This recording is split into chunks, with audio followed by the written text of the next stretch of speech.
یہ اطاعت اللہ کو مطلوب ہے، کلی اطاعت، جسے آپ کہتے ہیں نا پیکج ڈیل. بھائی یہ معاملہ اس طرح نہیں ہوگا، یہ پیکج ہے، ٹیک اٹ اور لیو اٹ. اللہ کہتا ہے یا میری اطاعت کرو تو ہمہ تن کرو، ہمہ وقت کرو. یہ نہیں کہ کچھ میری اطاعت کر لی، کچھ نفس کی اطاعت کر لی، کچھ کسی اور کی اپنی برادری کے رواج کی اطاعت کر لی.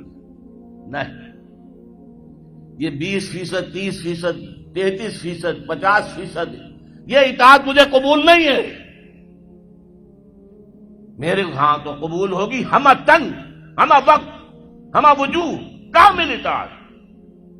اگر تم نے روش یہ اختیار کر لی کہ کچھ حکم مانے کچھ نہیں مانے، یہ بڑی تلخ آیت ہے میرے نزدیک. قرآن مجید میں مسلمانوں سے خطاب کر کے اس سے زیادہ سخت کوئی آیت نہیں آئی.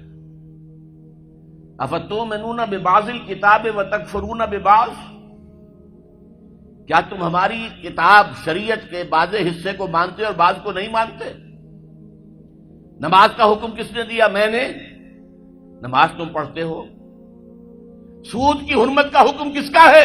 میرا ہے، اور اسے تم چھوڑنے کو تیار نہیں ہو. کیا یہ میرا حکم نہیں؟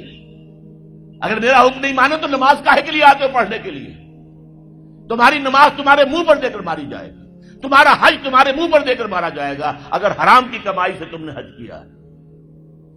مال حلال سے حج ہو وہ حج مبرور ہوتا ہے.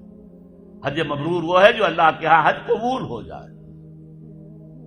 آپ کی دعائیں کیوں نہیں قبول ہوتی؟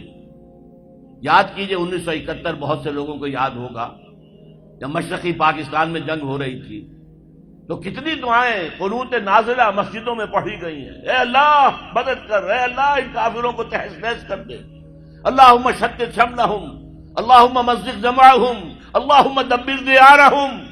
لیکن اللہ نے ایک نہیں سنی نہیں سنی. تمہارا منہ ہی نہیں ہے مجھ سے بات کرنے کا. تم نے میرا دین قائم کیا ہے؟ تم میرے احکام پر چلتے ہو؟ اگر نہیں تو تمہارا کیا حق ہے کہ تم مجھ سے دعا مانگو؟ قل یا اہل الکتاب لستم علی شیء حتی تقیموا التوراۃ والانجیل وما انزل الیکم من ربکم. اے نبی کہہ دیجئے، اے یہودیوں، اے نصرانیوں، یا اہل کتاب، تمہاری پوزیشن ہی نہیں ہے ہماری نگاہوں میں جب تک کہ تم تورات کو نافذ نہ کرو، انجیل کو نافذ نہ کرو، اور بھی جو کچھ ہم نے نازل کیا اس سب کو نافذ نہ کرو. اس وقت تک تمہاری کوئی حیثیت ہی نہیں. You have no ground under your feet. تمہارے پاؤں تلے زمین ہی نہیں ہے. کیا دعائیں کرتے ہو ہم سے؟ کس منہ سے دعا کرتے ہو؟ اب اسی لفظ کو ذرا سا بدل کر پڑھ لیجئے. اللہ کا قانون تو بدلتا نہیں ہے کہ اہل کتاب کے لیے قانون کچھ اور ہو اور امت مسلمہ کے لیے کچھ اور ہو. نہیں، پڑھیے ذرا سا لفظ بدلیے. قل یا اہل القرآن لستم علی شیء حتی تقیموا القرآن وما انزل الیکم من ربکم. اے نبی کہہ دیجئے، اے قرآن والو،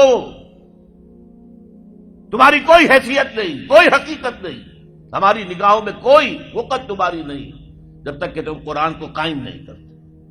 اور جو کچھ ہم نے نازل کیا یعنی حضور پر وحی جلی کی علاوہ وحی خفی بھی نازل ہوتی تھی جو احادیث کی شکل میں ہمارے پاس ہے.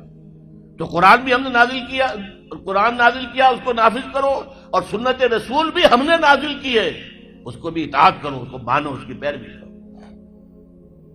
اچھا اگر یہ نہیں کرو گے اس کی سزا کیا ہے؟ افتؤمنون ببعض الکتاب وتکفرون ببعض، کیا تم ہماری شریعت اور کتاب کے ایک حصے کو مانتے اور ایک کو نہیں مانتے؟ ایک حکم سر آنکھوں پر، ایک حکم پاؤں تلے رون دیتے ہو.